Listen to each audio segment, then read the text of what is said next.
Now, the $1 million bill I handed you there has a question on it. And the question is what do you think happens when a person dies? They go back to the essence.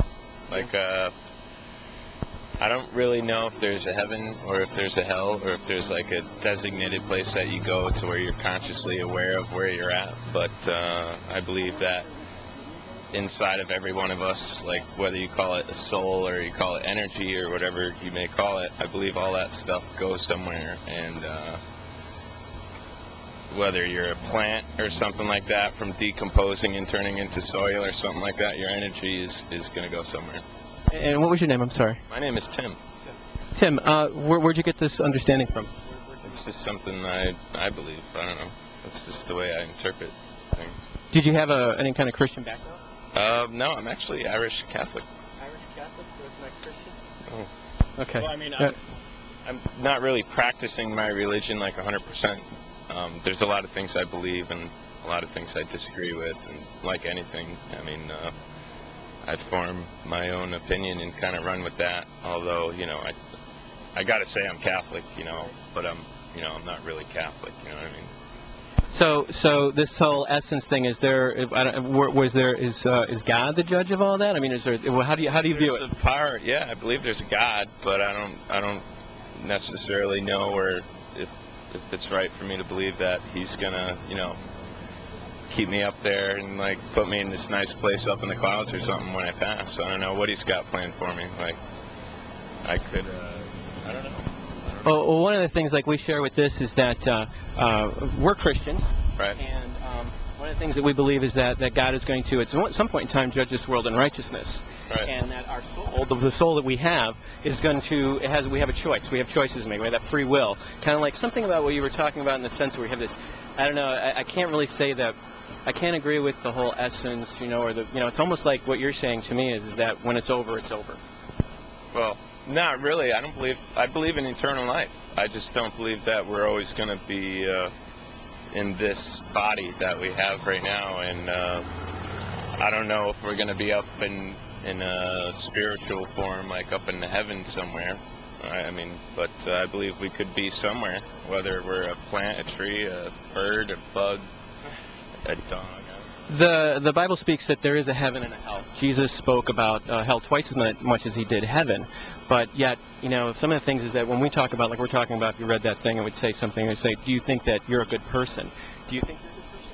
Absolutely. I do my best to try to not offend anybody. I'm a real easygoing guy. I go out of my way to help people, even if I don't know them. I mean, if a woman gives me too much change at a register, I'm going to give it back to her, and I'm going to say, hey, man, you know, this is what's up.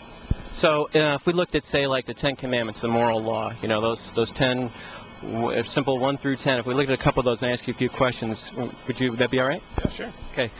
Have you ever told a lie? Yes. And so what does that make you? It makes me, well, it would make me a bad person, like, to... Well, more explicitly. It makes me a liar. Have you ever stolen anything? Yes. So that makes you a... Thief. Have you ever used God's name in vain? Yeah. And that's called blasphemy? The Lord's name in vain is not a good thing. Yeah. Here's one that's going to get all of us, and unfortunately I'm going to give it to you anyway. Jesus said that if you look at a woman with lust, right, you've committed adultery in your heart. Have you ever done that? No. You've never looked at a woman with lust? No. You've never had a sexual thought for a woman? Well, yeah. Okay, yeah, sure. I have. So Jesus, I don't date girls. I don't do like one night stands. I don't have sex with somebody and be like, you know, whatever. I only have sex with the people that I'm in love with. Okay. Well, anyway, but you initially had to start with a thought, didn't it? Yes, you sir. Were looking, yes. right? I mean, yeah, there's been lustful thoughts. Okay. So now, I'm sorry, your name again was? Tim. Tim, yeah, I thought so. Timothy. Yeah. Timothy? Now that's an Irish. Now there's an Irish Catholic name for it. Oh, like there we go. So Timothy, by your own admission, you're a lying thief, a blasphemer, and an adulterer at heart. Yes. Well, I have been at one point or another. Yes. So if God was to judge you by those 10 commandments, would you go to heaven or hell? If He was to judge you by those 10 commandments. And those commandments only, like we only went through 4 of 10, and there's 6 more, but right. 4. What do you think? well, he'd be disappointed in me. But Would you be innocent or guilty? I would hope I'd be in it. Well, I'd be guilty of those things, but I would hope that all the other good things I do would help weigh into his judging of whether or not he should, damn it, hell. So let's think about this in a normal court of law. Okay. You're before the judge. Yeah, The judge looks at you, Timothy, and you've broken these laws. Is he going to go, well, Judge, you say, hey, I took care of my grandmother all the time. I cut her lawn. Cut her. Philadelphia lawyer. Wow.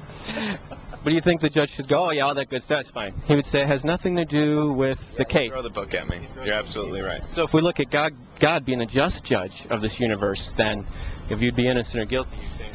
Guilty. Would you go to heaven or hell if that was the case? Well, if that were the case, I would go to hell. Does that concern you? Absolutely. It concerns you. So what do you think what do you think needs to be done from that point forward? Well, I do my best not to use the Lord's name in vain. I haven't stolen anything since I was a little kid, and I'm happily in love. And I look at other women, but it's not like I'm thinking about having sex with them or something like that when I'm looking at them. I'm just like, wow, she's very beautiful. That's an extraordinary human being there, and I admire the beauty of it. I'm not lustful, really. So I try my best to live by the commandments and be a good person. So then the person let's say they're in a court and they're like, well, yeah, and I know I raped that one, but that's like 15 years ago. Do you think the judge goes, oh yeah, that's right, it's been a while, you're okay? Well, meaning that time doesn't forgive sin, but go on.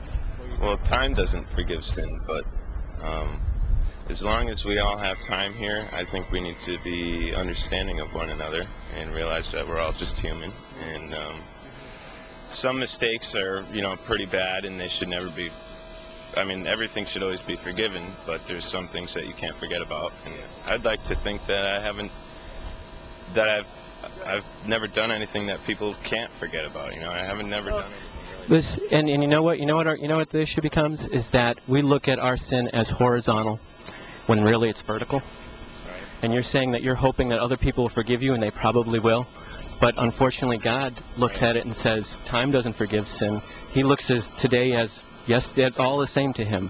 And one of the things is that you said it concerns you about what we're talking about here. And really, that's where Jesus Christ comes in. Because you're standing in that courtroom, in that judgment, and you said, oh gosh, yeah, I broke those. I've sinned. I've broken that law. Broke that law. And the judge looks at you and says, Tim, you broke that law, and you have to pay the price. I'm about to pass sentence for you. Do you have anything you have to say?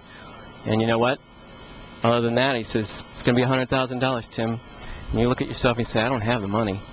And the judge says, well, I'm going to have to pass sentence. And just as he's going to do that, somebody comes into the building, comes into the room, and they say, Judge, I sold my house, I sold my car, I did everything. Here's the money for Tim to be set free. Lays it down at the judge. The judge looks at it and says, it's sufficient. You're set free. How do you feel about that person?